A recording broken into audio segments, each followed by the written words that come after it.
نحمده ونصلي على رسوله الكريم اما بعد فاعوذ بالله من الشيطان الرجيم بسم الله الرحمن الرحيم إنا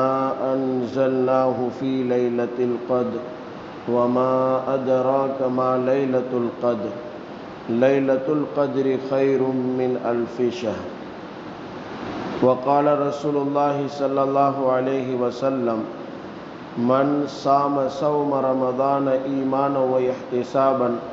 غفر له ما تقدم من ذنبه ومن قام ليلة رمضان ایمانا واحتسابا غفر له ما تقدم من ذنبه ومن قام ليلة القدر ایمانا واحتسابا غفر له ما تقدم من ذنبه ومن اعتكف ایمانا واحتسابا غفر له ما تقدم من ذنبه او كما قال عليه الصلاة والسلام صدق الله العظيم وصدق رسوله النبي الكريم ونحن على ذلك لمن الشاهدين والشاكرين والحمد لله رب العالمين۔ عزیز دوستو اور بزرگوں، سب سے پہلے مجھے اور آپ کو اللہ تبارک و تعالیٰ کا شکر ادا کرنا چاہیے کہ اللہ تبارک و تعالیٰ نے ہمیں ایمان اور اسلام کی دولت سے مالا مال فرمایا ہے اور رمضان المبارک کی بابرکت اور باسعادت گھڑیوں سے فیضیاب ہونے کا موقع عنایت فرمایا ہے۔ یہ اللہ کا عظیم احسان ہے،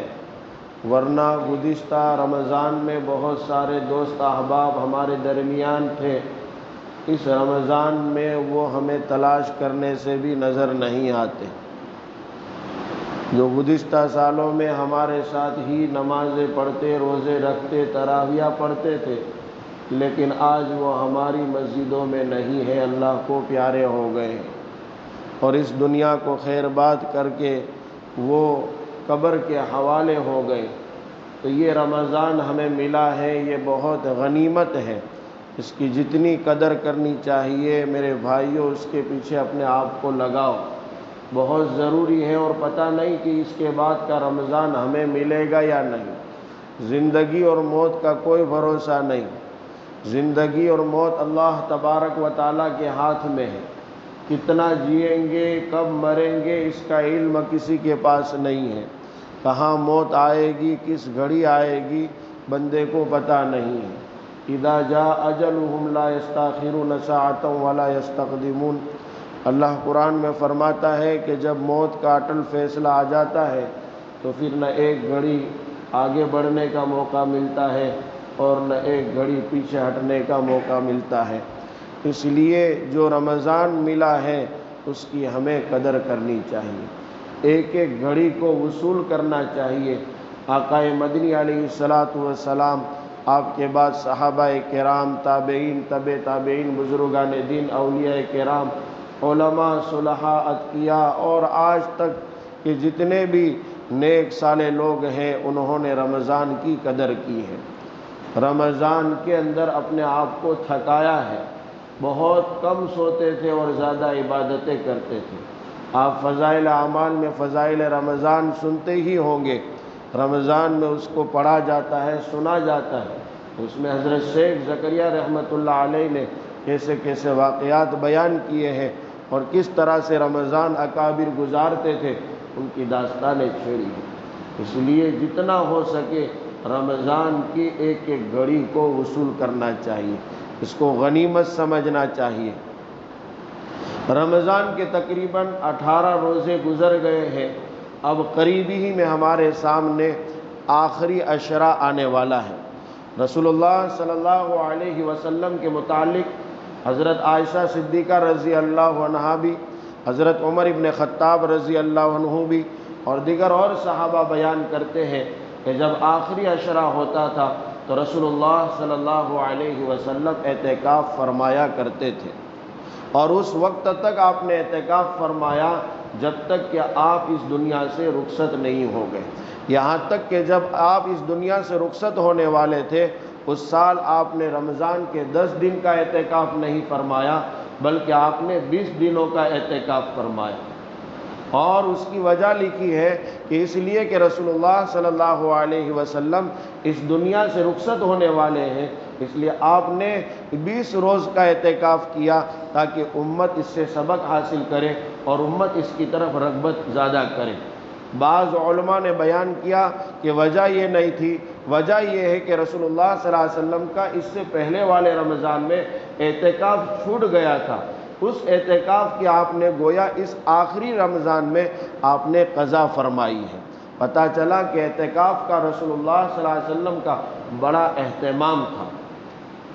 آپ اندازہ لگائیے کہ بعض وہ سنتیں اور وہ امور رسول اللہ صلی اللہ علیہ وسلم کے کہ جن کو کبھی آپ کرتے بھی تھے اور کبھی چھوڑ بھی دیتے تھے، لیکن اعتکاف وہ ہے کہ جب سے آپ مدینہ منورہ تشریف لے آئے، آپ نے ہجرت فرما لی، اس وقت سے وفات تک آپ نے کوئی اعتکاف نہیں چھوڑا ہے۔ اس لیے اعتکاف کرنا سنت موقدہ ہے۔ اگر کسی مسجد میں اعتکاف نہیں ہو رہا ہے، جہاں 5 وقت کی نمازیں ہوتی ہیں، جہاں امام اور مؤذن ہیں، اور ایسی مسجدوں میں اگر اعتکاف نہیں ہوتا ہے تو پورا محلہ گنہگار ہے۔ اس لیے اگر 2-4 آدمی بھی بیٹھ گئے تو پورے محلے والے کی طرف سے کفارہ ہو جاتا ہے۔ اس لیے میرے بھائیوں، اعتکاف کی فکر کرنی چاہیے اور زیادہ سے زیادہ اعتکاف میں بیٹھنا چاہیے۔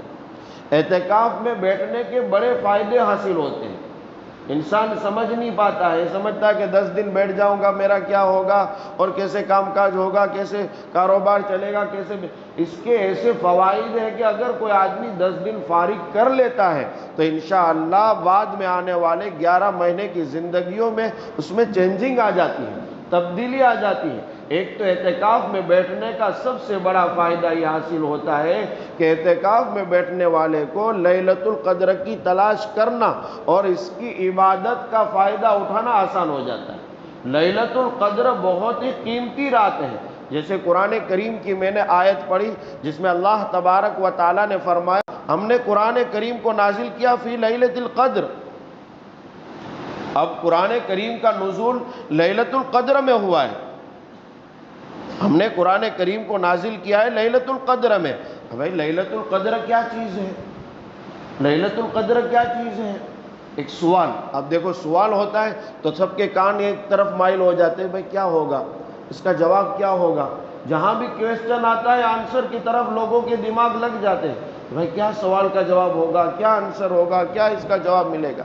تو یہاں اللہ تبارک و تعالیٰ نے ایک سوال قائم کیا، وما ادراک ما لیلۃ القدر، تم جانتے بھی ہو کہ لیلۃ القدر کیا ہے۔ سوال کس سے کیا جا رہا ہے؟ آقا مدنی علیہ السلام سے، اور پھر جواب کون دے رہا ہے؟ خود اللہ تبارک و تعالیٰ۔ اللہ فرماتے کہ لیلۃ القدر خیر من الف شہر، کہہ رہے کہ لیلۃ القدر وہ ہے، وہ رات ہے، وہ مبارک رات ہے کہ جس رات میں اگر کوئی عبادت کر لے تو اس رات کا ثواب 1000 مکمل مہینے، اس سے بھی کئی گنا زیادہ عبادت کرنے کا ثواب لکھا جاتا ہے۔ اب کون ہے جو 1000 مہینے تک، 80 سال کے زیادہ عرصے تک کون عبادت کرتا ہے؟ آدمی کی عمر ہی 60 اور 70 سال کے درمیان ہے، اور اس میں سے 15-20 سال تو وہی جو ہے بچپنا اور جوانی اور لاابالی پن کا گزرتا ہے، اس میں کون سے عبادت کا مزہ لگتا ہے کوئی؟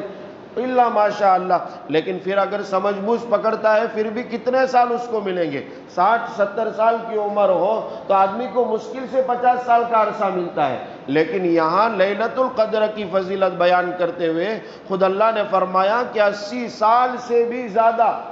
1000 مہینے سے بھی زیادہ عبادت کرنے کا ثواب لیلۃ القدر میں ملتا ہے، انسان کو حاصل ہو جاتا ہے۔ حضور اکرم علیہ الصلوۃ والسلام نے ارشاد فرمایا کہ من قام لیلۃ القدر ایمانا واحتسابا غفر له ما تقدم من ذنبه، کہ جس نے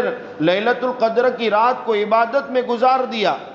اب دیکھیے عبادت میں نوجوان کیسے گزارتے ہیں۔ شب برات کے بھی میرے خطاب یہی تھے، لوگوں کو میں نے پہنچائے کہ شب برات بڑی فضیلت کی رات ہوتی ہے، لیکن نوجوان کہاں گزارتے ہیں؟ ادھر ادھر گھومنے میں، کھانے پینے کی اشیاء خریدنے میں، اور جو ہے چار راستوں پر کھڑے رہ کر باتیں اور گپے شپے مارنے میں، اور ادھر ایران توران کی باتیں کرنے میں گزارتے ہیں۔ لیکن جب معتکف اعتکاف میں بیٹھے گا تو اس کا فائدہ یہ ہوگا کہ یہ دنیا کے جتنی فضولیات ہیں اور جتنے جو ہے غلط کام کاج ہیں اور موبائلوں کے جو شوقین ہیں اور جو دوسرے کام کاج میں جو پڑھ کر آدمی اپنی عبادت سے منہ موڑتا ہے اور رخ موڑ لیتا ہے اور عبادت کی رغبت نہیں ہوتی ہے، جیسے آدمی اعتکاف میں بیٹھے گا آٹومیٹکلی اس کا رخ عبادت کی طرف ہو جائے گا، اس کا رجحان عبادت کی طرف ہو جائے گا، اس کا دل لگ جائے گا اعتکاف کے اندر بیٹھنے کی وجہ سے کہ میں کچھ نہ کچھ کروں۔ اگر وہ رات میں عبادت بھی نہ کرے، اعتکاف والا آدمی سو بھی جاوے، تو چونکہ وہ عبادت کی نیت سے اور اعتکاف کی نیت سے مسجد میں حاضری دیا ہے، اس وجہ سے اس کو آٹومیٹکلی رات کا ثواب مل جائے گا۔ تو سب سے بڑا فائدہ ہے اعتکاف کا کہ آدمی کو شب قدر، لیلۃ القدر کی تلاش اور اس میں عبادت کرنا آسان ہو جاتا ہے، سب سے بڑا فائدہ۔ دوسرا فائدہ یہ کہ آدمی کا دل مسجد میں لگ جاتا ہے۔ ایک آدمی ہے نماز پڑھنا ہے، جدھر ادھر امام صاحب نے سلام پھیرا ادھر وہ بھاگ جاتا ہے، جمعہ کی سنتیں بھی نہیں پڑھتا ہے۔ آپ دیکھیں لوگ جو ہے جیسے ہی امام صاحب سلام پھیریں گے ادھر دعا میں جو ہاتھ پھیر لیں گے منہ پر، یہ لوگ منہ پھیر لیں گے، ادھر امام صاحب منہ پر ہاتھ پھیریں گے، یہ جو ہے مسجد سے منہ پھیر لیں گے۔ تو اب جو آدمی اعتکاف میں بیٹھے گا اس کا دل مسجد میں لگے گا، اس کو جو ہے عبادت کرنے کی رغبت ہوگی، اور جس کا دل مسجد میں لگتا ہے، آقا مدنی علیہ الصلوۃ والسلام نے ارشاد فرمایا کہ جس آدمی کا دل مسجد میں لٹکا ہو، جس آدمی کا دل مسجد میں اٹکا ہوا ہو، اس آدمی کو اللہ تعالیٰ اس وقت سایہ عنایت فرمائیں گے جب لوگ سرابور پسینوں میں جو ہے مبتلا ہوں گے۔ اس لیے میرے بھائیوں، میرے دوستوں، اعتکاف کی رغبت کرنی چاہیے اور تشکیل کرنی چاہیے، لوگوں کو اعتکاف میں بیٹھانا چاہیے۔ رسول اللہ صلی اللہ علیہ وسلم نے معتکف کے بارے میں فرمایا، قال رسول اللہ صلی اللہ علیہ وسلم فی المعتکف انہ معتکف الذنوب، کہہ رہے کہ اعتکاف کرنے والا کیسا ہوتا ہے؟ وہ گناہوں سے چھٹ جانے والا، گناہوں سے محفوظ ہو جانے والا بن جاتا ہے۔ اور جیسے وہ باہر رہ کر بہت سارے اعمال کرنے والا تھا، نیکیاں کرنے والا تھا، مریضوں کی عیادت کرنے والا تھا، جنازوں کے پیچھے چلنے والا تھا، دوسرے خیر کے کام میں لگنے والا تھا، آٹومیٹکلی اس آدمی کو اعتکاف کرنے کی وجہ سے اس کے نامہ اعمال میں ثواب ملتا رہتا ہے۔ اب یہ مفت کا ثواب مل رہا ہے، کون چھوڑے؟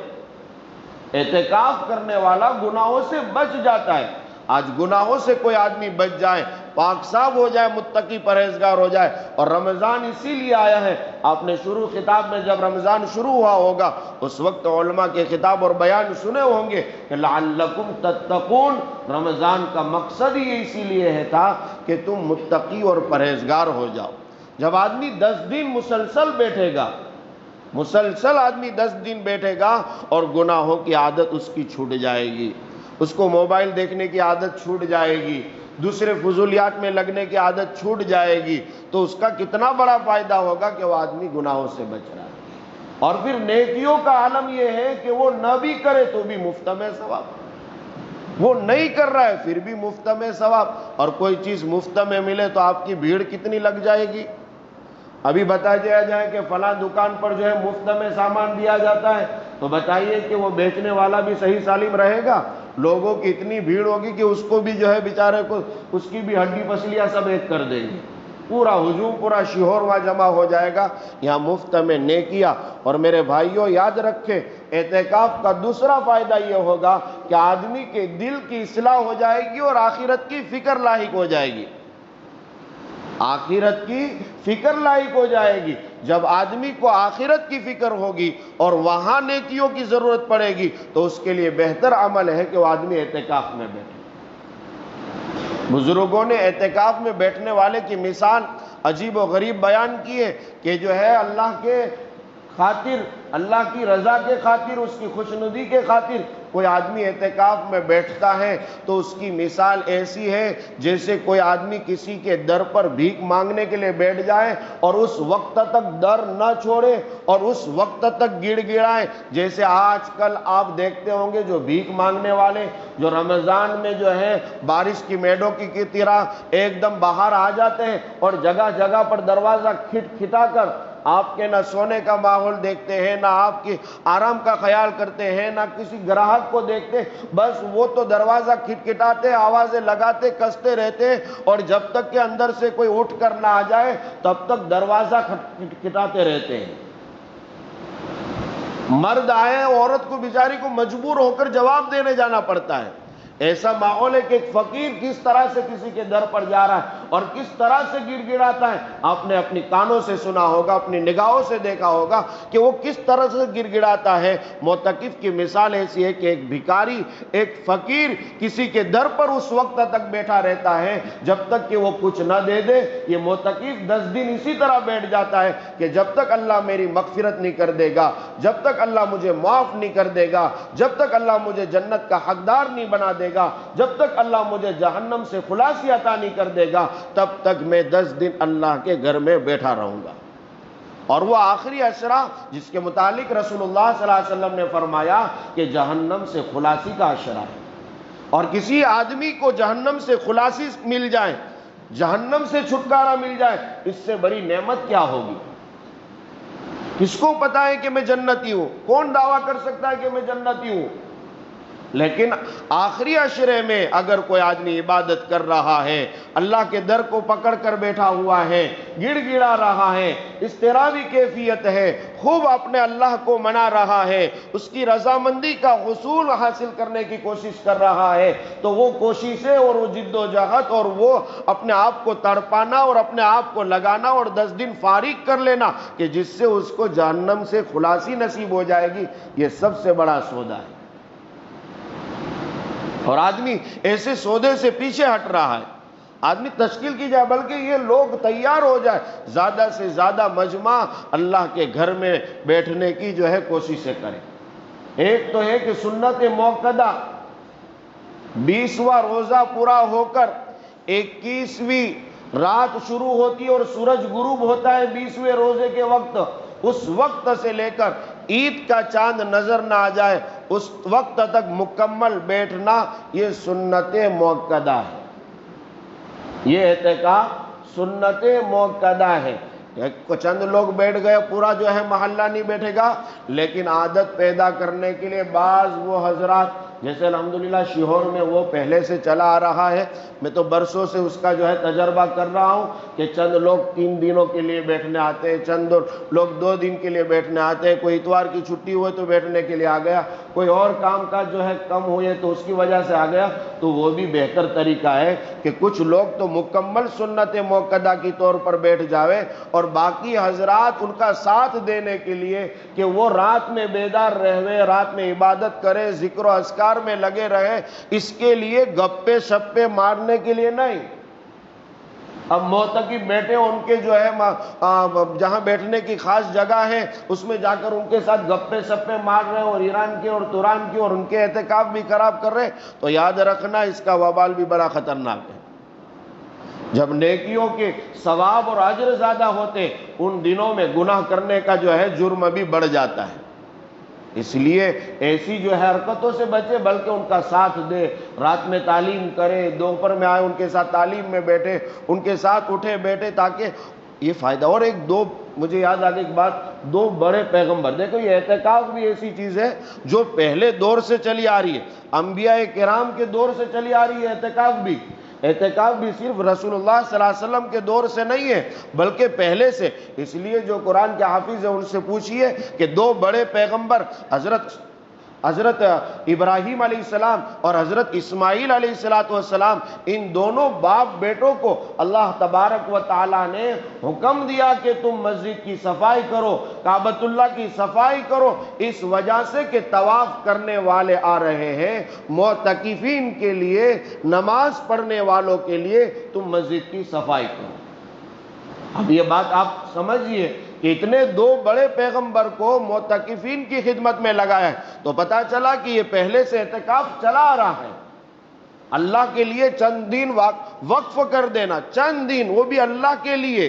اللہ کی رضا حاصل کرنے کے لیے۔ ایسے ہم دوسرے کاموں کے لیے اپنا کتنا وقت فارغ کر دیتے ہیں، لیکن یہ تو اللہ کو راضی کرنا ہے۔ اور آج کے حالات سنگین سے سنگین ہے، ہر ایک کی زبان پر شکایت ہے، کیا ہوگا، کیا بنے گا، کیا ہوگا، بس اسی کی چیمی گویا چلتی ہے، عمل کسی کو نہیں کرنا ہے۔ یہ پوری کائنات کا خالق اللہ ہے، اس اللہ کو مضبوطی سے ہم پکڑ لیں، پوری کائنات ہماری مخالفت ہو جائے، انشاءاللہ وہ ہمارا بال بکا نہیں کر سکتے۔ لیکن ہم اب اللہ سے تو تعلق جوڑے، اب اپنے اللہ سے تو اپنا تعلق مضبوط کرے،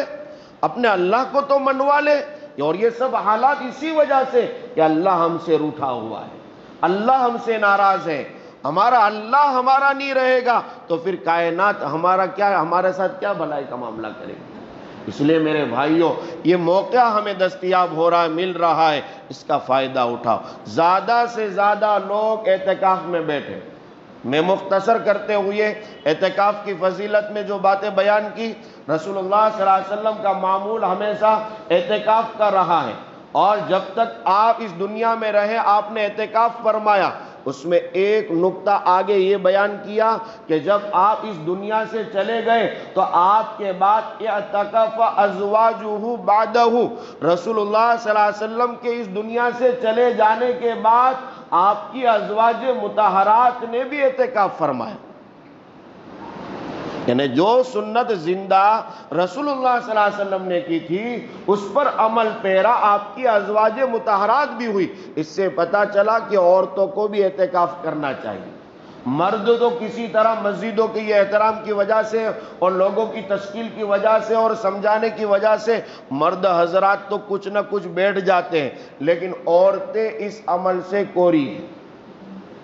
شاید شروع رمضان کا یا رمضان سے پہلے کا میرا خطاب آپ تک پہنچا ہو کہ جس میں میں نے کہا تھا کہ عورتیں رمضان میں کئی چیزوں سے محروم رہتی ہے۔ ایک تو افطار کے وقت کی دعا سے عورت محروم رہتی ہے۔ ہمارے گھروں میں افطاری تیار کرنے کے لیے ایسا کھانا، ایسے مشروبات، ایسی اشیاء، ایسے پھل فروٹ تیار کرنے میں لگی رہتی ہے، 11 مہینے اس کو فکر نہیں رہتی، 1 مہینہ آتی کھلانے کی فکر لگ جاتی ہے۔ اور آپ کو بھی ایسا سجا ہوا دسترخوان ہی چاہیے، چاہے دعا ہوئے یا نہ ہوئے۔ حالانکہ حضور نے تو فرمایا کہ روزے دار کے لیے 2 فرحتیں، ایک فرحت افطار کے وقت ہے جب یہ خوشی کا موقع ہے، اس موقع پر اللہ دعا قبول کرتا ہے۔ یہ دعا کی قبولیت کی گھڑی تھی اور اس کو پکانے میں لگایا جا رہا ہے۔ آپ تجربہ کر رہے ہوں گے، بعض عورتیں رسوڑے میں کھڑے کھڑے اور جہاں اسٹو جلا ہے وہاں کھڑے کھڑے سامان کو تیار کرتے کرتے اور اپنی چیزیں پکاتے پکاتے، کھجور کا لاؤ، مجھے کھجور دے دیجیے میں ذرا افطار کر لوں، ذرا مجھے پانی دے دیجیے میں افطار کر لوں۔ وہ دعا کب کرے گی؟ سحری میں بھی ایسا ٹھوس ٹھوس کر کھایا جاتا ہے کہ پورا دن جو ہے ڈکارے مارتے ہیں، اور وہ کھانا کھاتے کھاتے کھاتے وقت آ جاتا ہے وہ وصل بجنے کا یا اعلانات کے شروع ہونے کا، اور پھر جا کے وہ سحری ختم کرتے اور ہاتھ منہ دھوتے اور کچھ ماوے کھانے والے ماوے گھستے اور ماوے کھاتے، تک میں ٹائم پورا ہو جاتا ہے، اور جو ہے اس کے پاس بھی سحری کے وقت بھی دعا کا ٹائم نہیں رہتا۔ نہ عورتوں کے پاس ٹائم رہتا ہے نہ مردوں کے پاس ٹائم رہتا ہے۔ تو عورتوں کو اعتکاف میں بیٹھاؤ۔ مردوں کے مقابلے میں عورتوں کا اعتکاف آسان ہے۔ مردوں کو تو 10 دن بالکل فارغ ہو کر یہاں آ جانا ہے، دنیا کے کوئی کام نہیں کر سکتا ہے، لیکن عورت کے لیے آسان ہے، گھر میں صرف ایک جگہ منتخب کرے، ایک جگہ چوائس کرے اور وہاں بیٹھے، وہاں عبادت کرے، ذکر و اذکار کرے اور اللہ کے لیے اپنا وقت فارغ کرے۔ وہاں بیٹھے بیٹھے اپنی بچیوں کو وہ گائیڈ لائن بھی کر سکتی ہے، اس کی رہبری بھی کر سکتی ہے، کھانے کی چیزیں وہاں بیٹھ کر تیار بھی کر سکتی ہے، وہیں بیٹھے بیٹھے وہ عبادت میں بھی ہے اور وہ اپنی بچیوں کا کام بھی کر دیتی ہے، ان کی دیکھ بھال بھی کر دیتی ہے، ان کے بال بھی سنوار دیتی ہے، ان کو تیار بھی کر دیتی ہے، اسکولوں کے لیے ان کو روانہ بھی کر دیتی ہے۔ وہ گھر میں بیٹھے بیٹھے اور مفت کا ثواب مل جائے گا۔ حضور نے فرمایا کہ من اعتکف ایمانا و احتسابا غفر له ما تقدم من ذنبہ، کہ جس آدمی نے یا جس عورت نے اعتکاف کیا، ایک دن کا اعتکاف کوئی کر لے، اس کی بھی بڑی فضیلت ہے۔ رسول اللہ صلی اللہ علیہ وسلم نے فرمایا کہ جس نے اعتکاف کیا ایمان کے ساتھ اور ثواب کی امید سے، ثواب کی امید رکھے کہ میں بیٹھا ہوں اس پر ثواب ملے گا، خالی وقت فارغ نہ کر لے تو اس کے پچھلے گناہ معاف ہو جاتے ہیں۔ حضور اکرم علیہ السلام کے ایک صحابی غالباً حضرت عبداللہ ابن عباس ہے، ان کا واقعہ بیان کر کے میں اپنی بات ختم کرتا ہوں۔ وہ اعتکاف میں بیٹھے ہوئے تھے، کسی آدمی کو کوئی حاجت ہوئی، ضرورت ہوئی، آپ اعتکاف چھوڑ کے ان کے پیچھے چلے گئے تو کسی پوچھنے والے نے کہا کہ حضرت آپ کو پتہ ہے آپ کا؟ کہا مجھے پتہ ہے، لیکن یہ قبر میں سونے والے ان سے میں نے سنا ہے، یعنی رسول اللہ صلی اللہ علیہ وسلم کے روزے کی طرف اشارہ کر کے کہا کہ میں نے ان سے سنا ہے کہ جو آدمی کسی کی حاجت پوری کرے، جو آدمی کسی کی ضرورت پوری کرے، اس کے ساتھ چلے، تو وہ اگر 10 سال کا بھی اعتکاف کرے، اس سے بڑا عمل ہے کسی مسلمان کی ضرورت میں چلنا، کسی مسلمان کی ضرورت میں اپنے آپ کو لگانا۔ اور پھر فرمایا کہ ایک دن اعتکاف کرنے کی فضیلت کیا ہے کہ جب آدمی ایک دن اعتکاف کرتا ہے تو اس کے درمیان اور جہنم کے درمیان 3 خندقوں کا فاصلہ ہو جاتا ہے، 3 کھائیوں کا، 3 گھاٹیوں کا، اور وہ 3 گھاٹی کی مسافت کا ایک کی مسافت ہے زمین سے آسمان کی دوری تک۔ میرے بھائیوں، میں نے شروع میں کہا کہ جس آدمی کو جہنم سے خلاصی مل جائے اس کو اور کیا چاہیے۔ اللہ تبارک و تعالی ہمیں کہنے سننے سے زیادہ عمل کرنے کی توفیق عنایت فرمائے اور زیادہ سے زیادہ اعتکاف میں بیٹھنے کی توفیق عنایت فرمائے۔ علیکم، ہمارا ٹور انشاءاللہ ہر مہینے جاتا ہے۔ آپ کو یا آپ کے پریوار کو جانا ہو تو ہمارا پہلی بار کانٹیکٹ کریں۔